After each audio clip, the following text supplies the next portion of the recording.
En ce moment, vous vous sentez en sécurité. Vous faites confiance à la chaise sous vous pour supporter votre poids. Vous faites confiance au mur de votre pièce pour être solide, immobile, vous protégeant du vent. Mais vous avez tort. Cette sécurité est une hallucination. C'est un mensonge réconfortant, murmuré par votre cerveau pour vous empêcher de devenir fou. Parce que si vous pouviez voir le monde tel qu'il est réellement, si vous pouviez décoller le papier peint du sens commun et regarder la machinerie brute en dessous, vous ne vous sentiriez pas en sécurité. Vous seriez terrifié. Vous n'êtes pas assis sur un objet solide. Vous planez au-dessus d'un essaim de fantômes vibrants qui sont à 99,9% du vide. Et c'est la bonne nouvelle. La mauvaise nouvelle, c'est que ces fantômes ne jouent pas selon les règles. Nous grandissons en croyant que la réalité est fixe. Nous croyons que le passé est un coffre-fort verrouillé, que le futur est une route ouverte, et que les objets existent que nous les regardions ou non. Mais depuis 100 ans, les esprits les plus brillants de la Terre trouvent des fissures dans cette histoire. Des fissures profondes et irrégulières qui suggèrent que l'univers n'est pas du tout un endroit rigide. Imaginez que vous découvriez que votre reflet dans le miroir peut bouger avant vous. Imaginez que vous découvriez qu'une décision que vous prenez demain pourrait réécrire l'histoire de ce qui vous est arrivé hier. Imaginez que deux personnes puissent regarder exactement la même ampoule et que l'une la voit allumée et l'autre éteinte, et que les deux disent la vérité absolue. Ce n'est pas un scénario de science-fiction, c'est la mécanique quantique, et elle suggère que la réalité à laquelle vous faites tant confiance pourrait se comporter davantage comme un jeu vidéo qui ne rend les graphismes que quand vous les regardez. Si cette vidéo vous plaît, n'hésitez pas à laisser un pouce bleu et à vous abonner, cela compte énormément pour nous. Ce soir, nous allons regarder 3 paradoxes spécifiques. Pensez-y comme 3 démolitions contrôlées de votre sens commun. D'abord, nous allons nous attaquer au temps. La gomme quantique à choix retardé nous force à demander si un choix que vous faites maintenant peut réécrire l'histoire d'une particule qui a vécu et est morte avant même que vous ne preniez la décision. Ensuite, nous allons démanteler l'espace. La pseudo-télépathie quantique prouve que 2 objets séparés par des galaxies peuvent agir comme une unité unique, coordonnant instantanément leurs mouvements sans jamais échanger de signal. Et enfin, nous affronterons le niveau final, le paradoxe de l'ami de Wigner. Il menace le concept même de vérité. Il demande ce qui se passe quand 2 personnes regardent le même événement et voient 2 réalités mutuellement exclusives. Et si les mathématiques disent qu'elles ont toutes les 2 raison?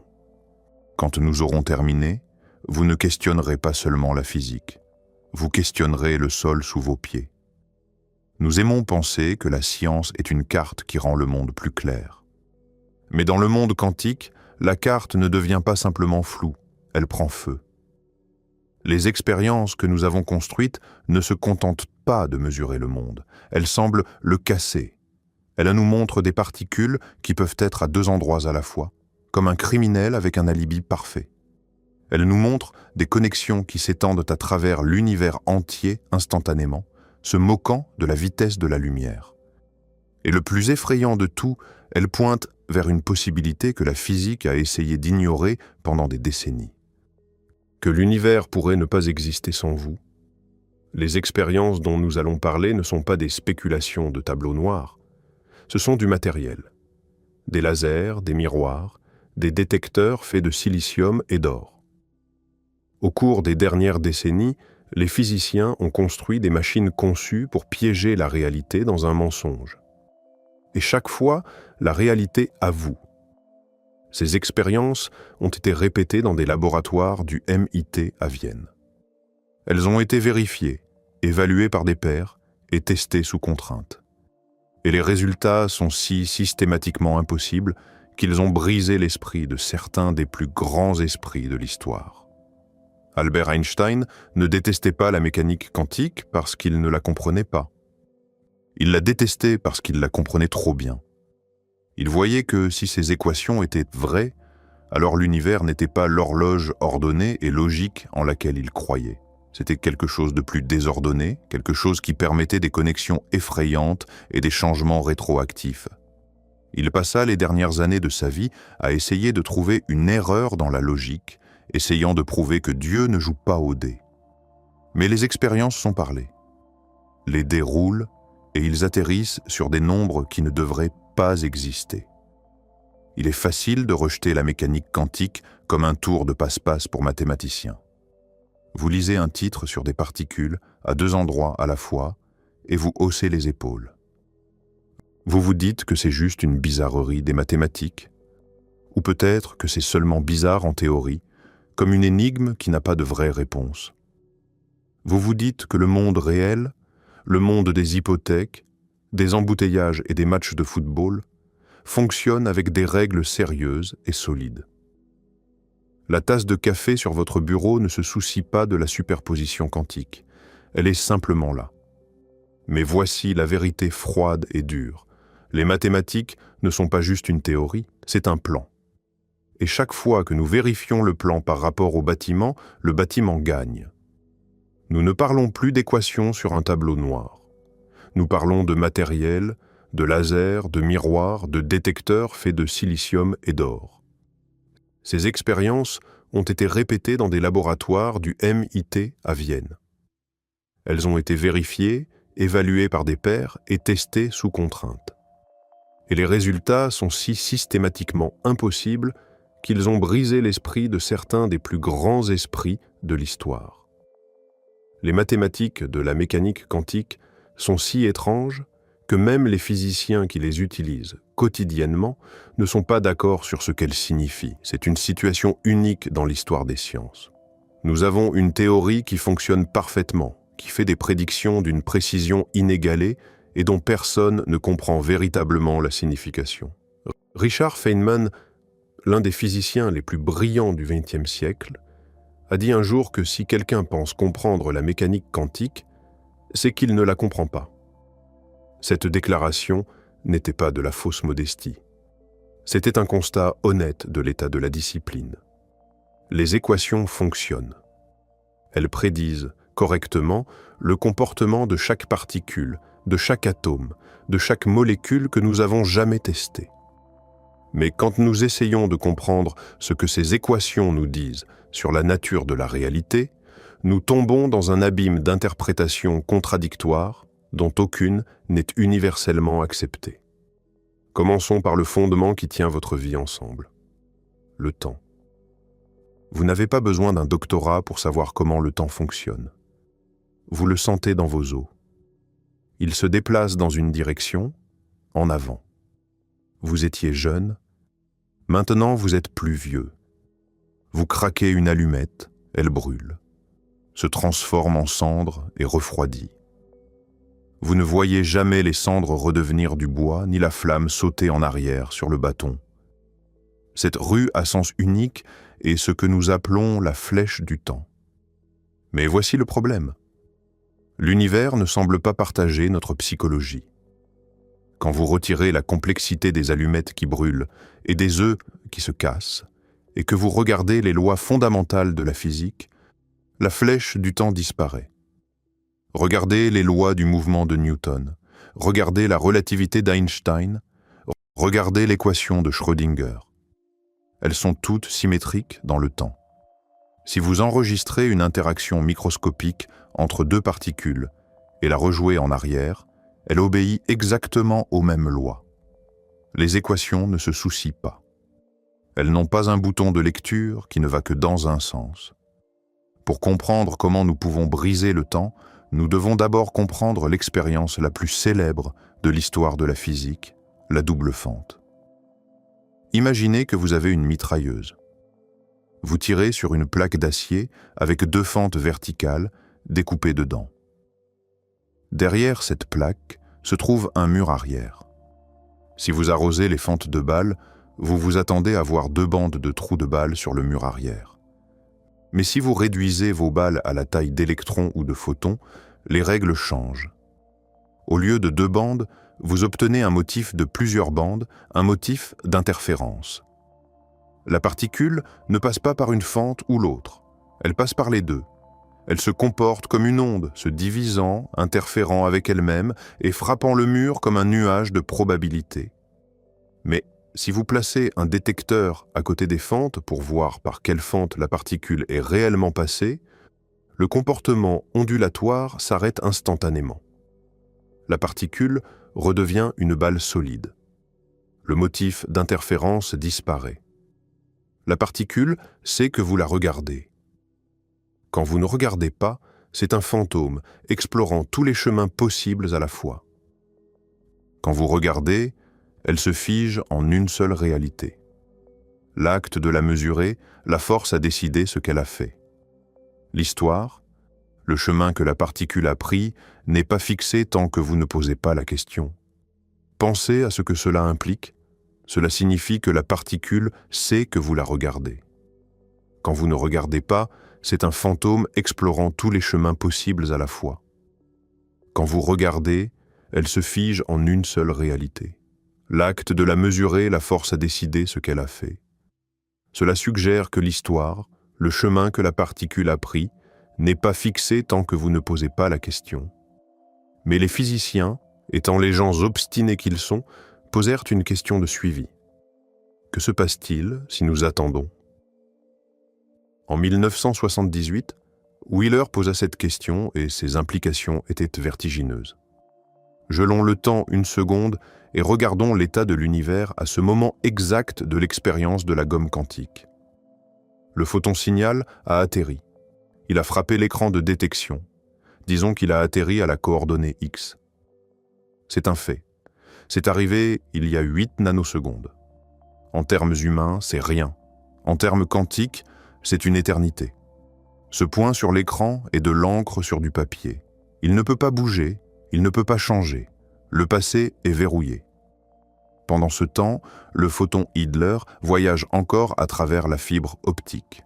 Il est effectivement dans le futur par rapport à son jumeau. Il n'a pas encore atteint la station d'aiguillage. Aucune décision n'a été prise. L'univers retient son souffle. Selon la logique classique, ce qui arrive au photon Idler maintenant ne devrait pas importer pour le signal. Le signal est mort. Que nous attrapions le photon Idler, le détruisions ou le laissions s'envoler par la fenêtre, le point sur le mur est déjà là. Vous ne pouvez pas changer une empreinte après que la botte a été levée. L'expérience de la gomme quantique est conçue pour répondre à une question spécifique. Le photon signal sait-il ce que nous allons faire à son jumeau dans le futur ?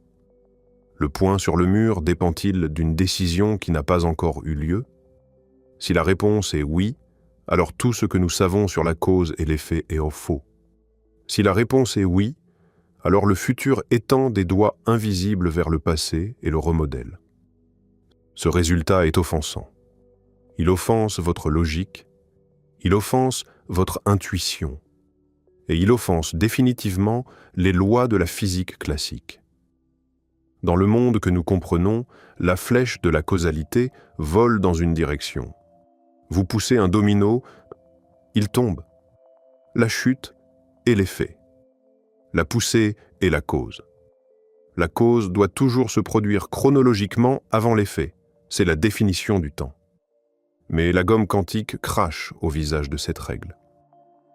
Ici, l'effet, le motif sur le mur, se produit physiquement avant la cause, l'effacement de l'information.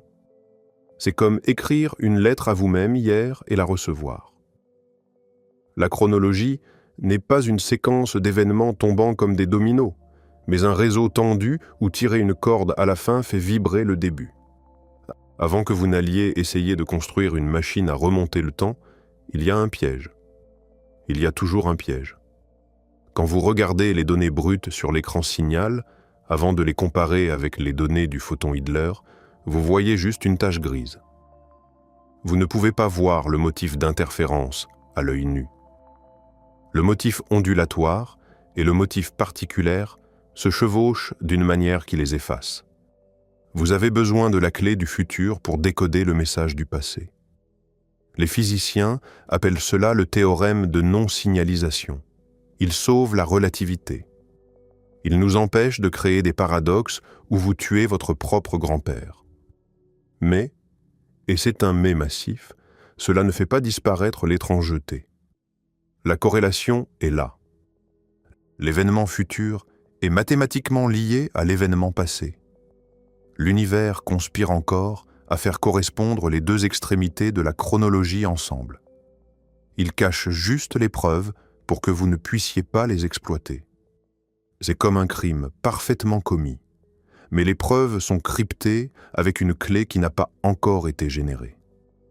Le crime s'est produit. La chronologie a été tordue. Vous ne pouvez simplement pas le prouver jusqu'à ce que le futur arrive. L'expérience de la double fente mérite qu'on s'y arrête plus longuement, car elle est véritablement le point d'entrée dans le monde quantique. Ce qui la rend si dérangeante, ce n'est pas sa complexité, c'est sa simplicité. L'expérience peut être réalisée sur un banc optique de la taille d'une table de cuisine. Et pourtant, ses implications sont si profondes que certains physiciens considèrent qu'elle contient, à elle seule, tout le mystère de la mécanique quantique. Feynman lui-même disait que la double fente contient le seul mystère de la mécanique quantique. Pas un mystère parmi d'autres, le mystère. Tout le reste n'en est que des variations. Voici ce qui est si troublant. Quand vous tirez des photons un par un à travers les deux fentes, et que vous n'observez pas par quelle fente chacun passe, ils construisent progressivement, un par un motif d'interférence sur l'écran de fond. Chaque photon individuel atterrit en un point unique, comme une balle. Mais au fil du temps, les points s'accumulent en bandes claires et sombres, le motif caractéristique d'une onde interférant avec elle-même. Le premier photon atterrit quelque part. Le centième atterrit quelque part. Le millième atterrit quelque part. Mais quand vous regardez la carte de tous les impacts, les bandes d'interférence émergent. Chaque photon individuel semble savoir où tous les autres photons vont atterrir. Chaque photon individuel contribue à un motif collectif qui ne peut être expliqué que si chaque photon passe par les deux fentes simultanément et interfère avec lui-même. Mais si vous placez un détecteur pour voir par quelle fente le photon passe, le motif disparaît instantanément. Les photons se comportent comme des balles ordinaires, atterrissant en deux bandes. Le simple fait de regarder change le résultat. Comment est-ce possible ? Comment le photon sait-il que vous regardez ? Il n'a pas d'yeux. Il n'a pas de cerveau. Il n'a pas de conscience. Et pourtant, il change son comportement en fonction de si l'information sur son chemin est disponible ou non. Ce n'est pas le détecteur qui le perturbe. Des expériences de plus en plus sophistiquées ont montré que ce n'est pas l'interaction physique avec le détecteur qui cause l'effondrement. C'est l'existence même de l'information. Tant que l'information sur le chemin existe quelque part dans l'univers, dans le passé, le présent ou le futur, le photon se comporte comme une particule. Quand cette information est détruite, effacée, rendue irrémédiablement inaccessible, le photon se comporte comme une onde. L'univers semble protéger une cohérence secrète. Il refuse de vous laisser voir une onde si vous avez le pouvoir de déterminer quel chemin elle a pris. Peu importe quand vous le déterminez, il importe seulement que vous le pouvez. En 1978, John Archibald Wheeler posa la question qui ouvrit la porte au voyage dans le temps. Que se passe-t-il si nous attendons ? Sa logique était simple, mais dévastatrice. Dans la double fente standard, nous décidons de regarder la particule avant qu'elle ne passe les fentes. Mais Wheeler demanda ce qui se passe si nous laissons la particule passer d'abord. Imaginez que la particule vole à travers la barrière. À ce moment, elle a déjà décidé si elle est une onde traversant les deux fentes ou une particule passant par une seule. Elle est en plein vol vers le mur arrière. Alors, et seulement alors, nous décidons d'allumer ou d'éteindre les détecteurs. Nous faisons le choix dans le présent concernant un événement qui s'est produit dans le passé. Wheeler prédit que si vous choisissez de mesurer le chemin après que la particule a passé les fentes, la particule retournera dans le temps et changera son comportement pour correspondre à votre choix. Elle décidera rétroactivement d'avoir été une particule unique depuis le début.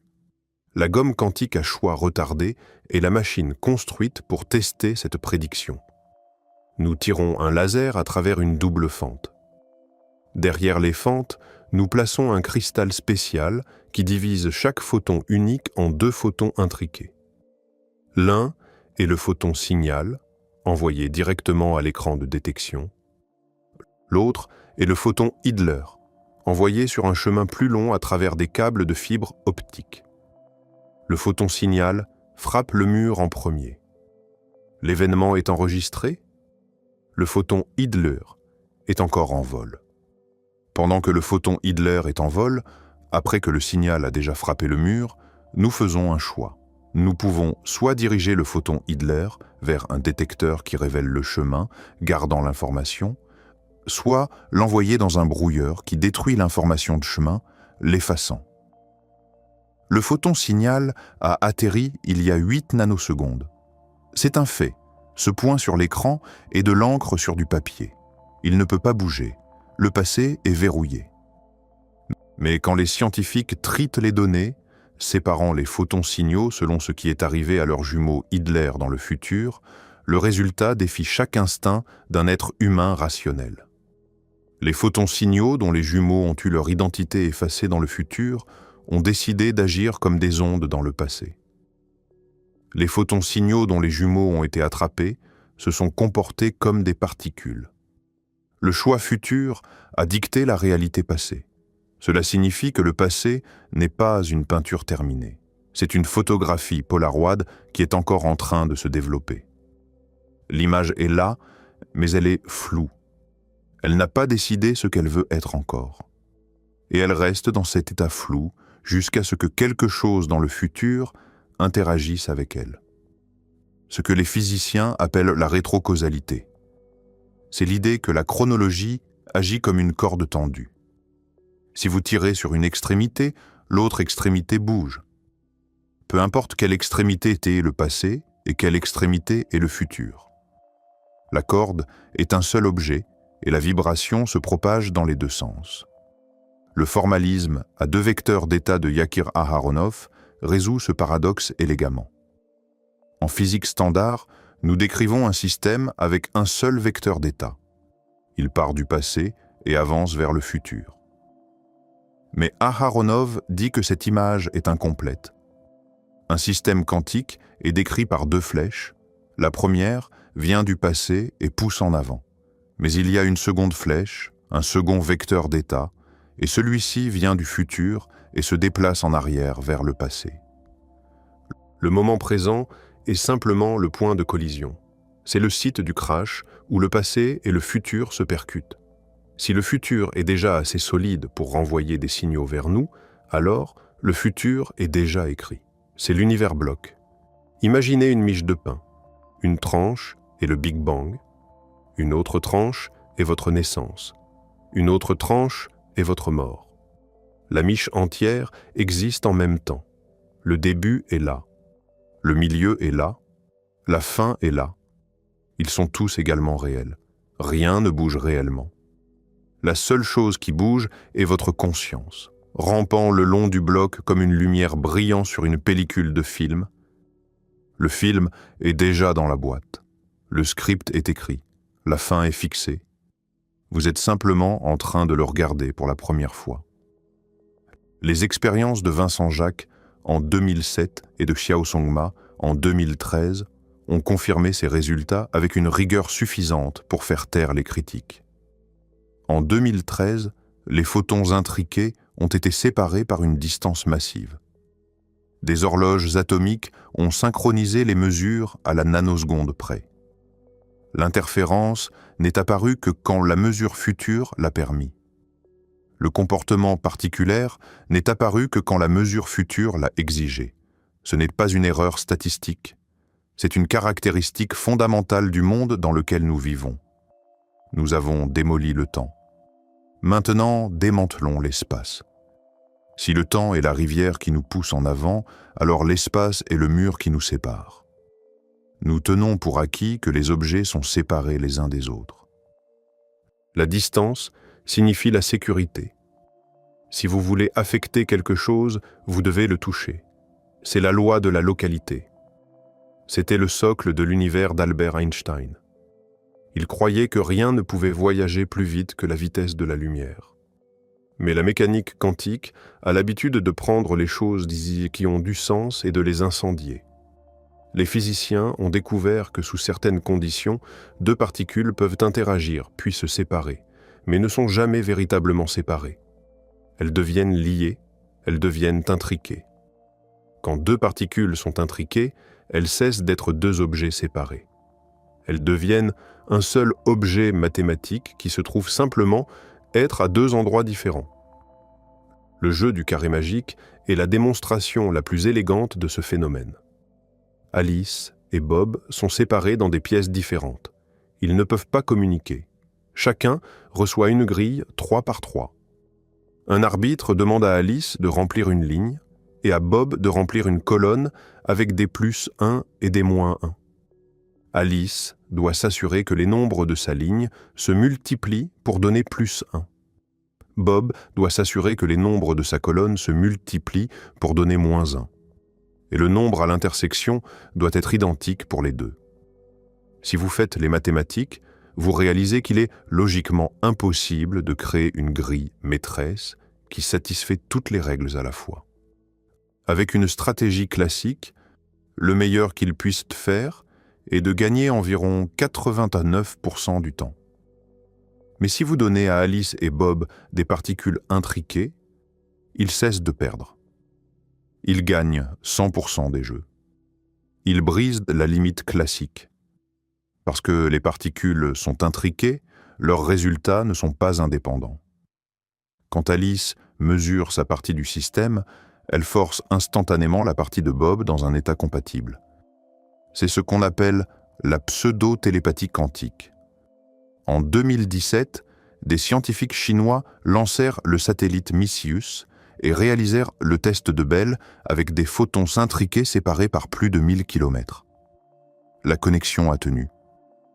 Puis, ils utilisèrent la lumière de quasars distants, des galaxies anciennes, à des milliards d'années-lumière, comme générateurs de nombres aléatoires pour déterminer comment mesurer les particules sur Terre. Si la conspiration pour simuler l'intrication existait, elle aurait dû commencer avant la naissance de la Terre. Et l'intrication a tenu quand même. La non-localité n'est pas un glitch. C'est une caractéristique du cosmos. Elle s'étend à travers les galaxies. Elle ignore le temps. Elle ignore la distance. Elle lie l'univers ensemble d'une manière qu'Einstein n'a jamais voulu accepter. L'espace est vaste pour nous, mais pour une particule quantique, l'espace n'est rien. Pourquoi ne pouvons-nous pas utiliser l'intrication pour envoyer des messages plus vite que la lumière? Pourquoi ne pouvons-nous pas construire un téléphone quantique? Si nous pouvions faire cela, nous briserions la loi fondamentale d'Einstein. Nous violerions la causalité. Nous pourrions effectivement envoyer de l'information en arrière dans le temps. Cela transformerait l'univers en un paradoxe. La réponse réside dans l'un des équilibres les plus délicats et les plus frustrants de toute la physique. On l'appelle la coexistence pacifique. C'est une trêve entre deux théories qui se détestent. D'un côté, la mécanique quantique. Elle dit que les connexions sont instantanées. De l'autre côté, la relativité restreinte. Elle dit que rien ne peut voyager plus vite que la lumière. Ces deux théories devraient être en guerre. Mais elles réussissent à survivre ensemble grâce à une échappatoire spécifique. Cet échappatoire est le hasard. Alice ne peut pas contrôler son résultat. Elle ne peut pas forcer sa particule à être bien haut. C'est complètement aléatoire. Parce qu'elle ne peut pas contrôler le résultat, elle ne peut pas encoder de messages. Bob voit du bruit, juste de la statique aléatoire. Il ne peut pas voir le motif avant de rencontrer Alice plus tard et de comparer ses notes avec les siennes. L'information n'a pas réellement voyagé plus vite que la lumière. Seule, la corrélation s'est établie plus vite que la lumière. L'univers permet à la connexion effrayante d'exister, mais il nous interdit de l'utiliser pour envoyer un télégramme. Il protège la limite de la vitesse de la lumière en cachant le mécanisme derrière un mur de hasard absolu. L'univers dit « Je vous laisserai être connectés, mais je ne vous laisserai pas parler ». C'est une censure cosmique. Pensez à l'histoire de notre univers. Reculez dans le temps. Reculez au-delà des dinosaures, au-delà de la formation de la Terre, au-delà de la naissance du Soleil. Reculez jusqu'au Big Bang il y a 14 milliards d'années. À ce moment singulier, toute la matière et toute l'énergie dans le cosmos étaient écrasées en un seul point. Chaque électron, chaque quark, chaque photon, tout ce qui vous compose et tout ce qui compose l'étoile la plus lointaine se touchait. Tout interagissait. C'était une soupe chaude et unifiée d'existence. Si l'intrication est réelle, et si elle persiste, alors strictement parlant, tout dans l'univers est encore intriqué avec tout le reste. Cela signifie que la vie privée est une illusion. L'isolement est un mensonge. Sur un plan quantique, vous touchez constamment les confins les plus éloignés du cosmos. Chaque mouvement que vous faites, chaque pensée que vous avez, chaque souffle que vous prenez fait partie d'une seule équation qui décrit tout à la fois. Nous aimons penser que nous sommes des agents indépendants. Mais la mécanique quantique dit que ces frontières sont floues, et dans les bonnes conditions, elles disparaissent complètement. Nous avons détruit le temps. Nous avons détruit l'espace. Il reste un dernier bouclier, la croyance qu'il existe une seule vérité objective. En 1961, Eugene Wigner, un lauréat du prix Nobel, remplaça le chat de Schrödinger par un être humain. Il plaça un ami dans un laboratoire parfaitement isolé, avec un appareil quantique à mesurer. L'ami mesure le résultat, il voit spin haut. C'est un fait viscéral et réel. Il écrit spin haut dans son carnet. Mais Wigner, debout dans le couloir, n'a pas ouvert la porte. Pour lui, la pièce entière est le système quantique. L'ami est en superposition. L'ami a vu spin haut et l'ami a vu spin bas en même temps. L'ami dit que la mesure a eu lieu. Wigner dit que la mesure n'a pas eu lieu. L'ami dit que la réalité est spin haut. Wigner dit que la réalité est spin haut plus spin bas.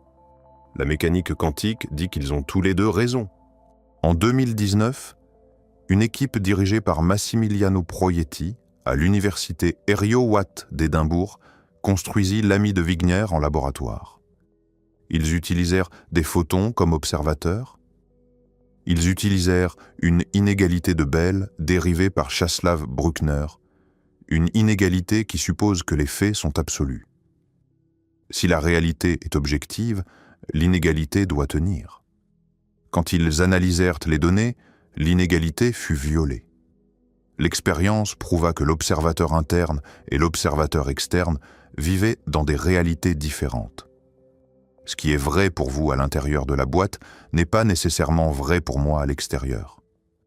Et nous avons tous les deux raison. Ce résultat fut publié dans Nature Physics. Il n'y a pas de vue divine unique de l'univers. Il n'y a pas de fichier maître où tous les vrais événements sont enregistrés. Il n'y a que des perspectives locales. Il n'y a que des fragments. L'interprétation des mondes multiples de Hugh Everett résout le paradoxe en faisant exploser l'univers.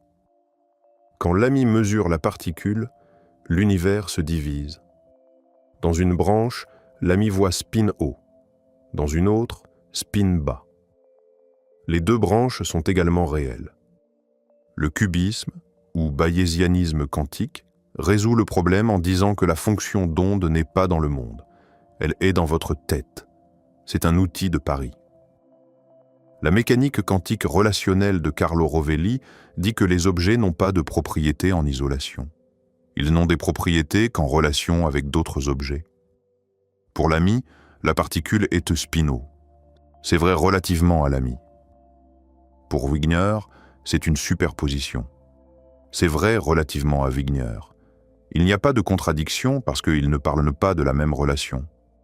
La réalité n'est pas une collection de choses. C'est un réseau de baisers.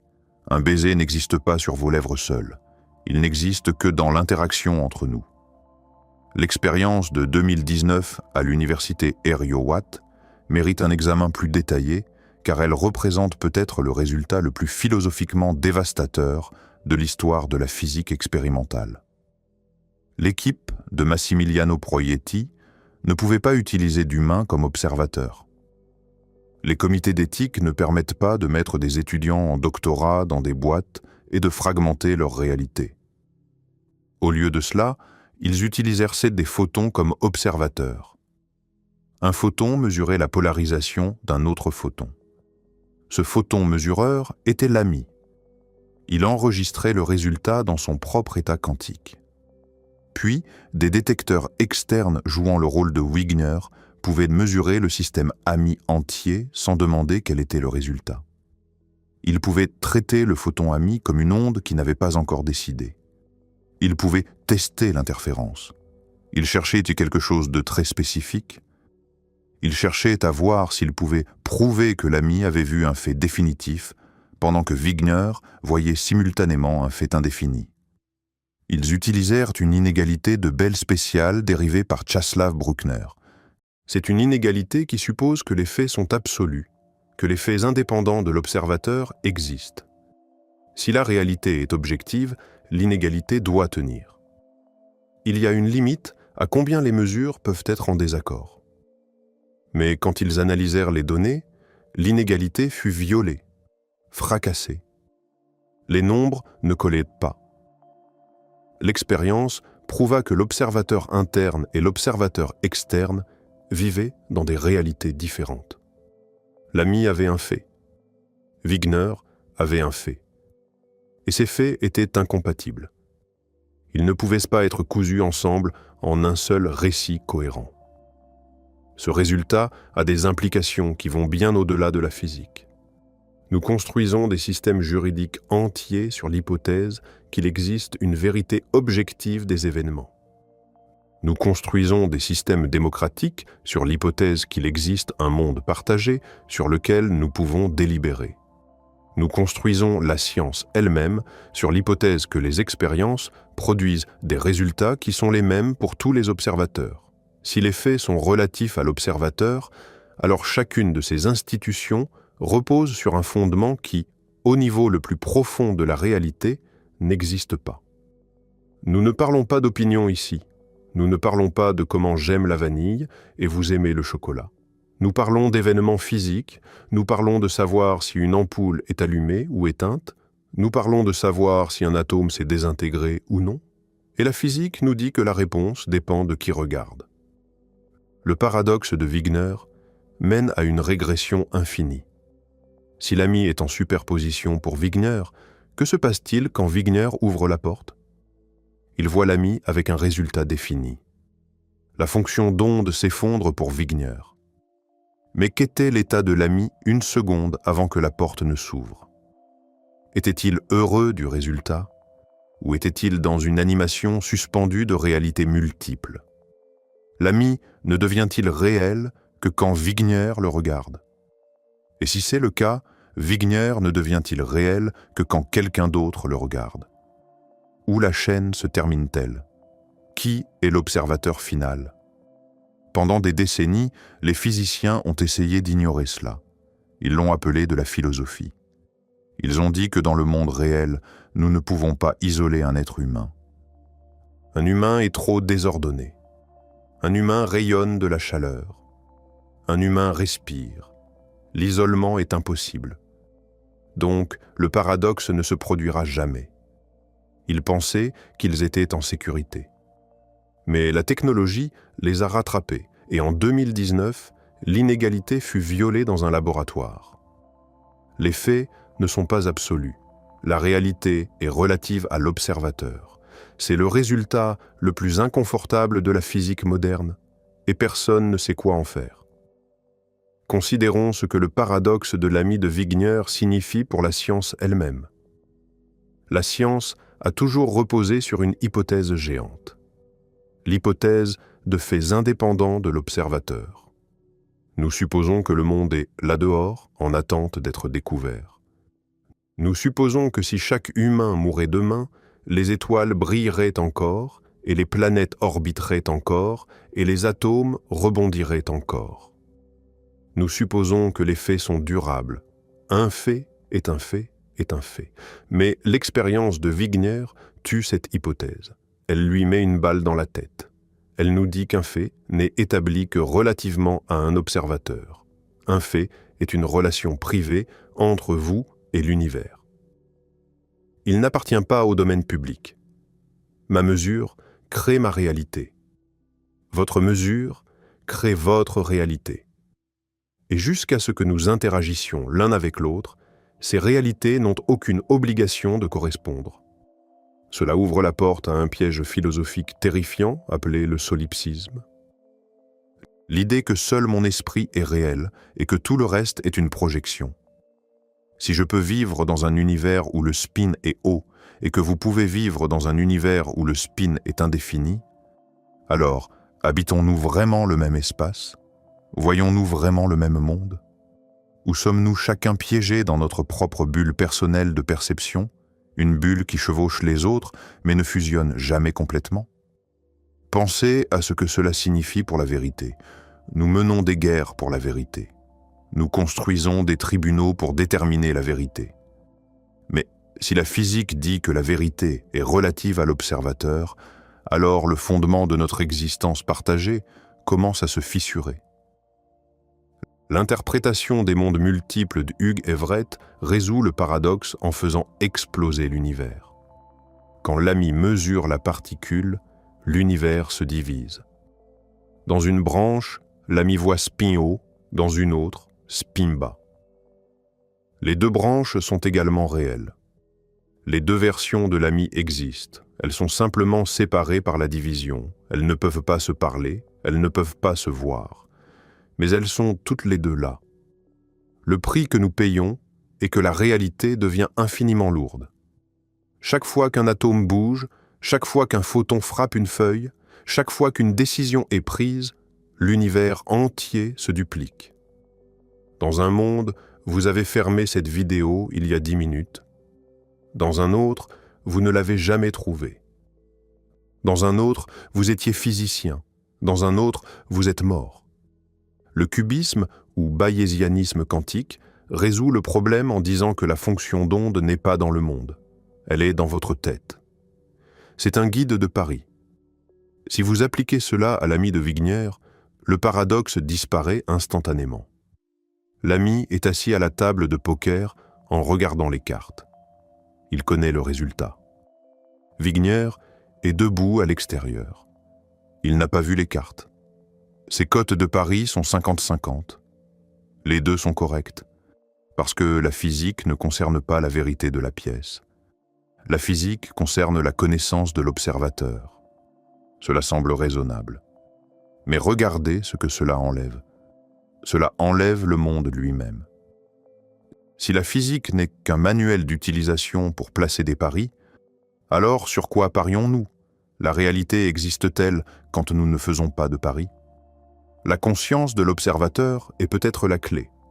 John von Neumann suggéra que l'effondrement de la fonction d'onde se produit au moment exact où l'information s'enregistre dans un esprit conscient. Il traça la chaîne de mesure. La particule frappe le détecteur. Le détecteur envoie un signal. Le signal voyage à travers le fil. L'œil envoie une impulsion au cerveau. À chaque étape de cette chaîne physique, le système peut être décrit comme une superposition. Mais von Neumann argumenta que cela doit s'arrêter quelque part. Et la seule chose qui n'est pas purement physique, la seule chose qui semble se tenir en dehors de la chaîne de la matière, est l'expérience subjective de l'observateur. Cela mène à une conclusion stupéfiante. La conscience n'est pas seulement un sous-produit du cerveau. La conscience est le ciseau qui sculpte la réalité dans le marbre de la possibilité. Sans un esprit conscient pour le regarder, l'univers reste un fantôme. La mécanique quantique relationnelle de Carlo Rovelli dit que nous posons la mauvaise question. Nous demandons quel est l'état de la particule, comme si la particule avait un état toute seule. Rovelli dit que c'est faux. Les objets n'ont pas de propriétés en isolation. Ils n'ont des propriétés qu'en relation avec d'autres objets. Pensez à la vitesse. Si je vous demande à quelle vitesse vous vous déplacez, vous ne pouvez pas répondre. Vous devez demander par rapport à quoi. Rovelli argue que chaque propriété dans l'univers est comme cela. Position, quantité de mouvement, spin, énergie, existence, aucune d'entre elles n'est absolue. Elles sont toutes relationnelles. La réalité n'est pas une collection de choses. C'est un réseau d'interactions. L'univers est fait de ces interactions. Quand vous regardez un électron, vous établissez une relation. Et dans ce moment, la réalité se produit. Cette vue nous sauve du solipsisme. Nous ne sommes pas seuls. Mais nous ne découvrons pas non plus un monde préfet. Nous tissons le monde ensemble à travers nos connexions. Le monde objectif n'est pas un fondement de roche. C'est un consensus. C'est un accord fragile que nous construisons moment par moment. John Archibald Wheeler, le mentor de Richard Feynman, l'homme qui a inventé le terme « trou noir », a proposé l'idée qui lie tous ces paradoxes ensemble. Il l'a appelé « l'univers participatif ». Il a dit que nous avons tout à l'envers. Nous pensons que l'univers a commencé avec le Big Bang, puis la gravité a formé les étoiles, puis les étoiles ont formé les planètes, puis la vie a évolué. Et finalement, la conscience est apparue comme un spectateur tardif. Nous pensons que nous regardons simplement le spectacle. Wheeler a dit non. Nous ne sommes pas le public. Nous sommes les joueurs. Il utilisa une analogie célèbre. Le jeu des 20 questions. Imaginez un groupe qui ne choisit pas de mots. Ils répondent à chaque question de manière cohérente avec les réponses Brahmo précédentes, mais sans mots prédéterminés. Le mot émerge des questions. Wheeler dit que c'est exactement ce que la mécanique quantique nous raconte. L'électron n'a pas de position tant que nous ne demandons pas où est-il. Le photon n'a pas de chemin tant que nous ne demandons pas par quelle fente es-tu passé. L'univers n'a pas d'histoire tant que nous ne demandons pas que s'est-il passé. C'est le principe du « it from bit ». Chaque particule, chaque champ de force, même le tissu de l'espace-temps lui-même tire sa fonction, sa signification, son existence même entièrement de choix binaires, des réponses à des questions oui ou non posées par des appareils de mesure. Nous ne découvrons pas une réalité. Nous la sculptons dans le silence. Wheeler dessina une image pour expliquer cela. C'est l'une des images les plus célèbres et les plus profondes de l'histoire de la science. Un simple dessin de la lettre U. Un bras du U représente le Big Bang, le bras courbe vers le bas représentant l'évolution du cosmos. Mais l'autre bras du U remonte. Et à l'extrémité de ce bras, il y a un œil géant. Et cet œil regarde en arrière vers le début du U. Il regarde le Big Bang. C'est nous. Nous sommes l'œil. Nous sommes la poussière d'étoiles qui s'est réveillée. Sans l'œil à la fin, le début n'existe pas. L'acte d'observation dans le présent est ce qui donne une réalité au passé. L'univers nous crée, mais nous créons l'univers. C'est une relation de dépendance mutuelle. Vous ne pouvez pas avoir la scène sans les acteurs, et vous ne pouvez pas avoir les acteurs sans la scène. Nous avons atteint la fin du terrier du lapin. Nous avons retiré le temps. Nous avons retiré l'espace. Nous avons retiré la vérité objective. Nous flottons dans un vide de relations et de probabilités. Cela fait peur. Cela semble vide. Mais c'est aussi incroyablement beau parce que cela signifie que l'univers n'est pas une machine qui tourne sans vous. C'est une chanson et vous êtes l'un des instruments. La prochaine fois que vous vous réveillerez au milieu de la nuit, la prochaine fois que vous marcherez dans une pièce sombre, demandez-vous si ces choses sont vraiment là en train de vous attendre, ou si elles attendent que vous les rendiez réelles. L'univers vous regarde le regarder, et il attend de voir ce que vous décidez. Il y a quelque chose de profondément troublant dans le fait que la physique quantique, la théorie la plus précise jamais développée par l'humanité, celle qui a correctement prédit le moment magnétique de l'électron à 11 décimales près, celle qui est à la base de chaque transistor dans chaque ordinateur et téléphone jamais construit, nous disent que la réalité n'existe pas de la manière dont nous pensons qu'elle existe. Ce n'est pas une théorie marginale défendue par des excentriques dans des sous-sols. C'est le fondement de la technologie moderne. Chaque laser, chaque semi-conducteur, chaque appareil d'imagerie médicale par résonance magnétique repose sur les prédictions de la mécanique quantique. Ces prédictions fonctionnent. Elles fonctionnent avec une précision qui dépasse toute autre théorie dans l'histoire de la science. Et elles nous disent que les objets n'ont pas de propriétés définies tant qu'ils ne sont pas mesurés, que des particules peuvent être intriquées à travers l'univers, que le futur peut influencer le passé. Nous utilisons ces effets chaque jour dans notre technologie, mais nous refusons d'accepter ce qu'ils signifient pour la nature de la réalité. Einstein était terrifié par ces implications. Il passa les 30 dernières années de sa vie à essayer de trouver une faille dans le raisonnement. En 1935, il publia le célèbre paradoxe EPR, avec Boris Podolsky et Nathan Rosen, essayant de prouver que la mécanique quantique était incomplète. Il argumenta que soit la mécanique quantique était incomplète, soit elle permettait la communication instantanée à distance, ce qu'il considérait comme absurde. Il croyait sincèrement que les particules devaient porter des variables cachées, comme des gants dans des boîtes, et que la corrélation n'était rien de plus qu'un manque d'information de notre part. Pendant 30 ans, cette position sembla raisonnable. Einstein mourut en 1955 en croyant encore qu'il avait raison. Mais en 1964, John Stuart Bell publia un théorème qui changea tout. Bell montra qu'il était possible de distinguer expérimentalement entre les variables cachées d'Einstein et la véritable intrication quantique. Si les particules portaient des instructions prédéterminées, les corrélations entre les mesures ne pouvaient pas dépasser une certaine limite mathématique, la limite de Bell. Si la mécanique quantique avait raison, les corrélations dépasseraient cette limite.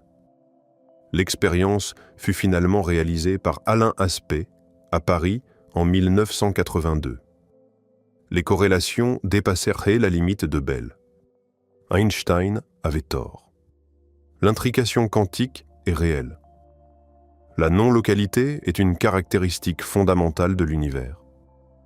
En 2022, Aspect, John Clauser et Anton Zeilinger reçurent le prix Nobel de physique pour ces travaux. Ce n'est plus un débat. C'est un fait expérimental établi. Ce qui rend l'intrication si perturbante, c'est qu'elle ne peut pas être expliquée par aucun mécanisme classique. Il n'y a pas de signal qui voyage entre les particules. Il n'y a pas de fil invisible les connectant. Il n'y a pas d'onde radio, pas de champ gravitationnel, pas de force connue qui pourrait transmettre l'information instantanément. Et pourtant, la corrélation est parfaite, chaque fois, sans exception. C'est comme si les deux particules étaient les deux extrémités d'un même objet, un objet qui n'existe dans aucune dimension que nous pouvons percevoir, un objet qui transcende l'espace tel que nous le connaissons. David Bohm avait peut-être raison avec son analogie du poisson dans l'aquarium. Nous regardons deux moniteurs et nous voyons deux poissons. Mais il n'y a qu'un seul poisson. Nos yeux sont trop limités pour voir la troisième dimension qui les connecte. Et si notre univers entier n'était qu'une projection tridimensionnelle d'une réalité de dimension supérieure? Si c'est le cas, l'intrication n'est pas un mystère. C'est naturel. Les choses sont connectées parce qu'elles n'ont jamais été véritablement séparées. La séparation est juste un tour de la perspective. C'est une limitation de nos yeux. Nous regardons les moniteurs. Nous ne regardons pas l'aquarium. Einstein avait une défense, une façon de sauver la raison. Il dit que ceci n'est pas de la magie, c'est juste un manque d'information. Il proposa une idée appelée les variables cachées. Pensez-y de cette façon. Imaginez que j'ai une paire de gants, un gant gauche et un gant droit. Je les mets dans deux boîtes séparées. Je scelle les boîtes. Je les mélange. J'en donne une à vous et je garde l'autre. Je vole vers la Lune. Vous restez sur Terre. Vous ouvrez votre boîte vous voyez un gant gauche. Instantanément, vous savez que j'ai le gant droit. Est-ce que cela signifie que mon gant s'est magiquement transformé en gant droit au moment où vous avez regardé? Est-ce qu'un signal a voyagé de la Terre à la Lune plus vite que la lumière? Bien sûr que non. Les gants étaient dits déjà gauches et droits quand nous les avons mis dans les boîtes. Ils avaient ces propriétés depuis le départ. Einstein argumenta que les particules intriquées fonctionnent exactement de la même manière. Elles font un accord secret à leur création. Elles portent un script caché. Einstein avait raison pendant 30 ans. Tout le monde supposait qu'il avait gagné le débat, mais dans les années 1960, John Stuart Bell trouva un moyen de prouver qu'Einstein avait tort. Le théorème de Bell établit une limite mathématique. Si les particules portent des variables cachées, comme des gants dans des boîtes, les corrélations entre elles ne peuvent jamais dépasser une certaine valeur. C'est comme dire que si vous jouez au poker avec des cartes marquées, vous ne pouvez gagner que dans 89% des cas au maximum.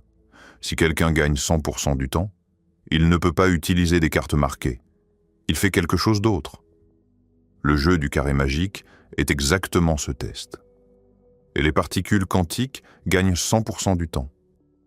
Elles dépassent la limite de Bell. Elles font quelque chose qu'aucune stratégie classique, aucun accord préalable, aucun script caché ne peut expliquer. Einstein avait tort. Les variables cachées n'existent pas. L'action effrayante à distance est réelle. David Bohm proposa une analogie pour comprendre ce qui se passe. Imaginez un aquarium rectangulaire. À l'intérieur, un seul poisson nage. Vous ne pouvez pas voir l'aquarium directement. Vous ne pouvez le voir qu'à travers 2 caméras vidéo, l'une pointée sur la face avant de l'aquarium, l'autre sur le côté. Ces caméras alimentent 2 moniteurs séparés dans une autre pièce. Sur un écran, vous voyez un poisson qui bouge. Sur l'autre écran, vous voyez un autre poisson qui bouge. Ils semblent différents parce que vous les voyez sous des angles différents. Mais vous remarquez une corrélation effrayante. Quand le poisson sur l'écran A tourne, le poisson sur l'écran B tourne aussi d'une manière correspondante. Si vous ne saviez pas qu'il y a un aquarium, vous pourriez penser que les 2 poissons communiquent par télépathie. Mais la vérité est beaucoup plus simple. Il n'y a pas 2 poissons, il n'y a qu'un seul poisson. Les 2 images ne sont que des projections de dimension inférieure d'une réalité de dimension supérieure. Bohm argumenta que notre univers entier pourrait être comme cela. Nous voyons des particules séparées par de vastes distances. Mais peut-être qu'à un niveau plus profond de la réalité, elles sont en fait le même objet. Peut-être que l'espace est juste une projection. Peut-être que l'univers est un hologramme. Si l'intrication est réelle, et si elle persiste, alors strictement parlant, tout dans l'univers est encore intriqué avec tout le reste. Au moment du Big Bang, toute la matière et toute l'énergie dans le cosmos étaient écrasées en un seul point. Chaque électron, chaque quark, chaque photon était en contact. Si l'intrication persiste, les particules qui composent votre main gauche étaient autrefois en contact avec les particules qui composent maintenant un trou noir dans la galaxie d'Andromède. Les atomes de vos yeux étaient autrefois intimes avec les atomes dans le cœur d'une étoile mourante à 1 milliard d'années-lumière. Le réseau de connexion est infini. Les physiciens appellent cela la fonction d'onde universelle. Vous n'êtes pas un observateur debout à l'extérieur, regardant à l'intérieur. Vous êtes une partie de la vague. Vous êtes une ondulation dans l'océan. L'expérience de la gomme quantique a d'abord été réalisée dans les années 1990 par le groupe de Mendel, puis confirmée avec une rigueur croissante dans les décennies suivantes. Mais les 2 confirmations les plus importantes sont celles de 2007 et 2013. En 2007, l'équipe de Vincent Jacques vérifia la nature de photons uniques de la source avec une précision extrême. Ils fermèrent dans les échappatoires et le résultat fut exactement le même. Le choix futur dicter le comportement passé. En 2013, le groupe de Xiao Songma sépara les deux photons intriqués par une distance massive. Ils utilisèrent des horloges atomiques pour synchroniser les mesures à la nanoseconde près. Ils voulaient être absolument sûrs que le choix était fait strictement après l'événement. Ils essayèrent de casser la théorie. Ils essayèrent de trouver une sortie. Ils essayèrent de sauver la vision classique du temps. Mais l'univers refusa de coopérer. Les résultats étaient cristallins. Le motif d'interférence n'apparut que quand la mesure future le permettait. Le comportement particulier n'apparut que quand la mesure future l'exigeait. Le théorème de non-signalisation est ce qui empêche le paradoxe de devenir une arme. Vous ne pouvez pas utiliser la gomme quantique pour envoyer un message en arrière dans le temps. Vous ne pouvez pas vous asseoir devant l'écran signal et dire « Je vois des ondulations, cela signifie que mon ami va effacer l'information demain. » Vous ne verrez pas d'ondulation. Vous ne verrez que du bruit. Vous avez besoin de la clé du futur pour décoder le message du passé. Mais cela ne fait pas disparaître la connexion. La corrélation est là. L'événement futur est mathématiquement lié à l'événement passé. C'est comme un crime parfaitement commis dont les preuves sont cryptées avec une clé qui n'a pas encore été générée. Le crime s'est produit. La chronologie a été tordue. Vous ne pouvez simplement pas le prouver jusqu'à ce que le futur arrive. Les implications pour la nature du temps sont vertigineuses. Si le futur peut façonner le passé, le concept de temps linéaire s'effondre. L'idée que nous poussons notre chemin dans un futur ouvert, que nous créons la réalité à mesure que nous avançons, est remise en question de la manière la plus fondamentale possible. Le formalisme à deux vecteurs d'état d'Aharonov formalise cette intuition. Vous êtes défini par deux choses, par tout ce qui vous est arrivé depuis votre naissance, mais aussi par tout ce qui vous arrivera jusqu'à votre mort. Le moment présent est simplement le point de collision. C'est le site du crash où le passé et le futur se percutent. Et cela nous amène à l'univers bloc. Si le futur existe déjà assez solidement pour envoyer des ondes vers nous, alors il n'y a pas d'écoulement. Il n'y a pas de rivière. Il n'y a qu'un bloc de glace. Chaque tranche de ce bloc est un moment dans le temps. Les dinosaures sont encore vivants dans leur tranche. Vous êtes déjà mort dans votre tranche future. La seule chose qui bouge est votre conscience. Et si c'est vrai, qu'arrive-t-il au libre arbitre? Si vous choisissez d'effacer l'information de chemin dans le futur, avez-vous réellement fait un choix? Ou ce choix n'était-il qu'une autre partie figée du bloc, une autre ligne du code qui a été écrite avant que l'univers ne commence? Le dessin de Wheeler du U est l'une des images les plus puissantes jamais produites par un physicien. Un bras, du U, représente le Big Bang. Le bras courbe vers le bas, représentant l'évolution du cosmos. Nuages de gaz, galaxies, soleil, planètes, la Terre, la vie. Mais l'autre bras du U remonte. Il se tord et à l'extrémité de ce bras, il y a un œil géant. Et cet œil regarde en arrière vers le début du U. Il regarde le Big Bang, c'est nous. Nous sommes l'œil. Nous sommes la poussière d'étoiles qui s'est réveillée. Nous sommes la collection d'atomes qui s'est organisée en un cerveau et un système nerveux et s'est retournée pour regarder d'où elle venait. Wheeler suggérait que l'univers est un circuit auto-excitant. Sans l'œil à la fin, le début n'existe pas. L'acte d'observation dans le présent est ce qui donne une réalité au passé. Cela explique la gomme quantique. Cela explique pourquoi notre choix aujourd'hui change l'histoire du photon.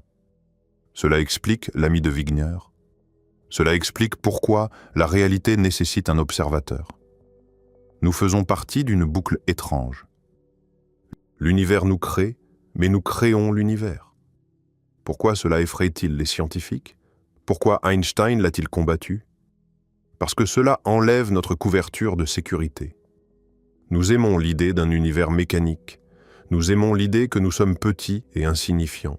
Si nous ne sommes que des rouages dans une machine, alors nous ne sommes pas responsables. Mais si l'univers participatif est vrai, alors nous ne sommes pas en sécurité, nous ne sommes pas insignifiants, nous sommes essentiels. Cela signifie que nos observations, nos questions et nos interactions sont ce qui tient le cauchemar du chaos à distance. Cela signifie que la réalité est quelque chose que nous devons maintenir. C'est une responsabilité terrifiante. Mais il y a une autre façon de le voir. Une façon qui n'est pas effrayante mais émancipatrice. Si nous créons la réalité, alors nous n'en sommes pas prisonniers. Nous ne sommes pas piégés dans un univers bloc. Nous ne sommes pas isolés sur une planète solitaire. Nous sommes tissés dans le code le plus profond du cosmos. Nous sommes la façon dont l'univers se connaît lui-même. Nous sommes la façon dont l'univers se ressent lui-même. Nous sommes le mécanisme de l'existence. Cela signifie que vous n'êtes pas juste un grain de poussière flottant dans le vide. Vous êtes une partie nécessaire de l'équation. Vous êtes l'observateur. Et sans vous, l'équation ne s'équilibre pas. La gomme quantique à choix retardé a pris la chronologie et l'a nouée. Elle nous a montré que le futur peut réécrire le passé. La pseudo-télépathie quantique a pris la carte de l'univers et l'a déchirée. Elle nous a montré que l'espace est une illusion.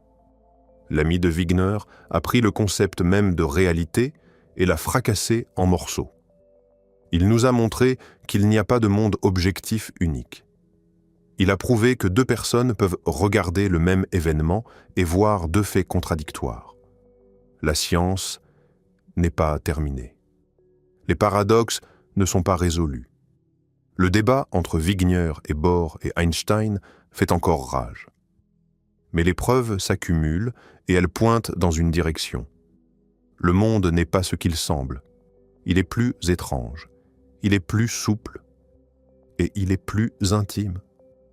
Vous pourriez essayer d'oublier cette vidéo. Vous pourriez essayer de retourner au monde solide. Vous pourriez essayer de vous convaincre que la tasse sur votre table n'est qu'une tasse. Et peut-être que pour le bien de votre santé mentale, c'est la meilleure chose à faire. Mais au fond de vous, vous saurez. Vous saurez que derrière le rideau du sens commun, il y a un océan de vagues, un réseau de connexions et un point d'interrogation qui plane au-dessus de tout. L'univers vous regarde le regarder et il attend de voir ce que vous décidez. L'analogie du jeu de 20 questions de Wheeler est peut-être la meilleure façon de comprendre ce que tous ces paradoxes nous disent collectivement sur la nature de la réalité. Dans le jeu normal, le groupe choisit un mot avant que le devineur ne commence à poser des questions. Le mot existe indépendamment des questions. Les réponses sont prédéterminées, c'est l'univers classique. Mais dans la version de Wheeler, personne ne choisit de mots. Le groupe s'accorde simplement pour répondre de manière cohérente avec toutes les réponses précédentes. Le mot émerge progressivement des questions elles-mêmes. Il n'existait pas avant d'être créé par l'acte de questionner. C'est l'univers quantique. L'électron n'a pas de position avant qu'on ne demande où il est. Le photon n'a pas de chemin avant qu'on ne demande par quelle fente il est passé. L'univers n'a pas d'histoire avant qu'on ne demande que s'est-il passé. C'est le principe du hit from bit. Chaque particule, chaque champ de force, même le tissu de l'espace-temps lui-même, tire son existence entièrement de choix binaires, de réponses à des questions oui ou non posées par des appareils de mesure. Nous ne découvrons pas une réalité préexistante. Nous la sculptons dans le silence par nos questions. L'acte d'observation dans le présent est ce qui donne une réalité au passé. Le Big Bang n'est pas devenu réel quand il s'est produit. Il est devenu réel quand les premiers observateurs se sont retournés et ont regardé dans sa direction. Nous faisons partie d'une boucle étrange, d'un circuit auto-excitant. L'univers nous crée et nous créons l'univers. Les deux déclarations sont vraies simultanément. Vous ne pouvez pas avoir la scène sans les acteurs et vous ne pouvez pas avoir les acteurs sans la scène. Cela élève l'esprit humain à un statut fondamental dans l'architecture de la réalité. Ce n'est pas que la conscience est un sous-produit accidentel de la chimie cérébrale, un épiphénomène sans conséquence. C'est que la conscience est le ciseau qui sculpte la réalité dans le marbre de la possibilité. Sans la conscience, l'univers reste un fantôme, une brume de probabilité sans forme, sans substance, sans actualité. C'est nous qui le rendons réel. C'est nous qui forçons le peut-être à devenir est. La prochaine fois que vous regarderez le ciel étoilé, demandez-vous si ces étoiles sont vraiment là, attendant passivement d'être observées. Ou si elles attendent activement que vous les rendiez réelles par l'acte de les regarder. La physique penche de plus en plus vers la seconde réponse. Et c'est à la fois la chose la plus effrayante et la plus belle que la science ait jamais découverte. Pour mesurer l'immensité de ce que ces trois paradoxes signifient collectivement, il faut les voir non pas comme des curiosités isolées, mais comme trois attaques coordonnées contre les trois piliers de notre réalité quotidienne.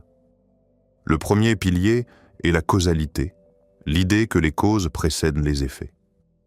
La gomme quantique à choix retardée le démolit en montrant que le futur peut réécrire le passé. Le second pilier est la localité, l'idée que les objets sont séparés par l'espace et ne peuvent s'influencer qu'au contact ou par des signaux voyageant à la vitesse de la lumière ou moins. La pseudo-télépathie quantique le démolit en montrant que des particules séparées par des distances arbitraires agissent comme un seul objet. Le troisième pilier est l'objectivité, l'idée qu'il existe une réalité unique et partagée, la même pour tous les observateurs. L'ami de Wigner le démolit en montrant que deux observateurs peuvent revivre des réalités physiquement incompatibles et avoir tous les deux raison. Quand vous retirez ces trois piliers, que reste-t-il ? Qu'est-ce qui soutient encore la structure de notre expérience quotidienne ? La réponse, si l'on en croit les physiciens les plus audacieux, est que ce qui reste est la conscience elle-même. Pas la conscience comme un épiphénomène, un sous-produit accidentel de la chimie neuronale, mais la conscience comme l'élément fondamental, irréductible, nécessaire de l'architecture de la réalité. John Archibald Wheeler l'a vu. Eugene Wigner l'a vu. Roger Penrose l'explore encore. La mécanique quantique ne nous dit pas simplement que le monde est bizarre. Elle nous dit que nous, les observateurs, sommes au centre de cette bizarrerie. Que sans notre regard, il n'y a pas de monde. Il n'y a que de la fumée. C'est cette réalisation qui a poussé Wheeler à dessiner son célèbre U, l'univers comme un circuit auto-excitant. La matière qui évolue en conscience et la conscience qui regarde en arrière et ancre la matière dans l'existence. Un cercle parfait sans début ni fin. Nous sommes l'univers qui se regarde lui-même. Et cet acte de regard est ce qui rend tout réel, pas métaphoriquement réel, littéralement, physiquement, quantiquement réel. Sans l'observateur, la fonction d'onde ne s'effondre pas. Sans l'effondrement, il n'y a pas de résultat. Sans résultat, il n'y a pas d'événement. Sans événement, il n'y a pas d'histoire. Sans histoire, il n'y a pas d'univers. Le plancher est parti, les murs sont partis, le plafond est parti. Nous flottons dans un vide de relations et de probabilités. Cela fait peur, cela semble vide. Mais c'est aussi incroyablement beau. Parce que cela signifie que l'univers n'est pas une machine qui tourne sans vous. C'est une chanson. Et vous êtes l'un des instruments. Sans votre note, la mélodie est incomplète. Sans votre regard, le tableau est inachevé. Vous n'êtes pas un accident cosmique. Vous êtes une nécessité cosmique. Et rien dans toute la physique ne peut remplacer votre rôle dans cette symphonie. Nous avons parcouru un long chemin depuis la chaise que vous pensiez solide et la pièce que vous pensiez sûre. Nous avons regardé derrière le rideau et nous avons vu que le temps est un nœud. L'espace est une illusion et la vérité est relative. Mais peut-être que la leçon la plus importante n'est pas ce que nous avons perdu. C'est ce que nous avons gagné. Nous avons gagné la connaissance que nous ne sommes pas des spectateurs passifs dans un univers indifférent. Nous sommes des participants actifs dans un univers qui a besoin de nous pour exister. Chaque regard que vous portez sur le monde est un acte de création.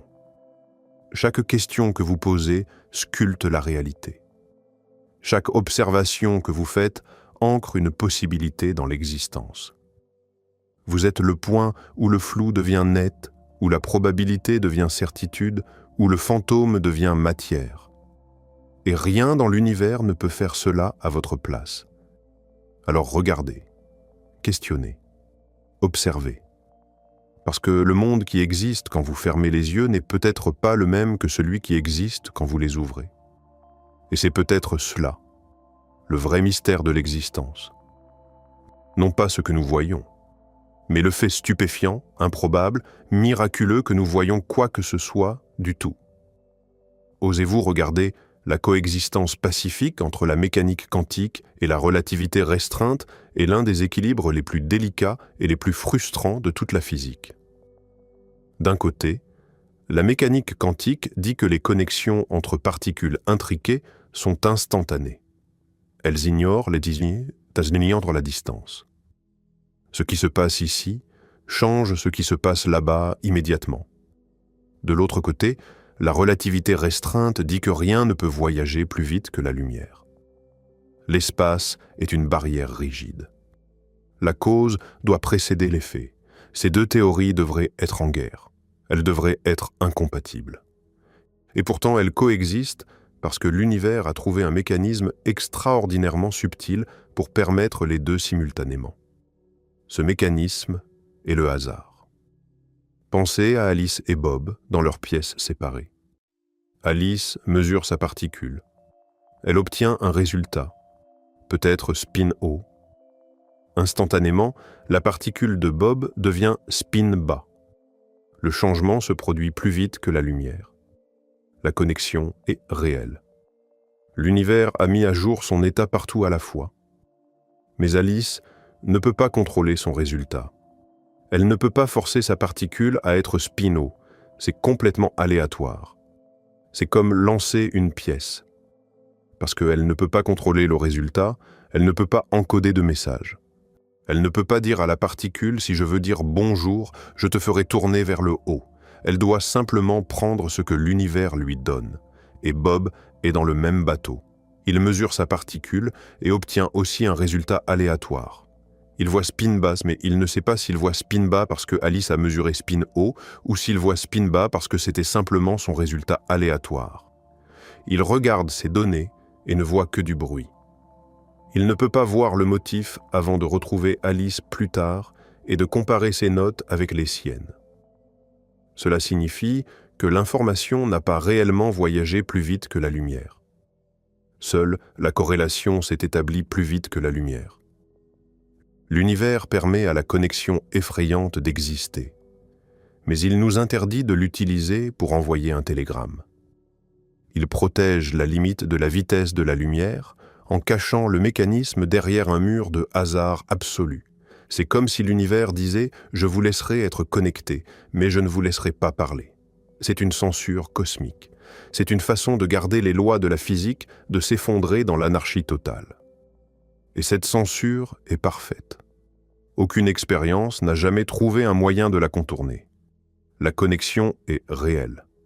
L'utilisation est impossible.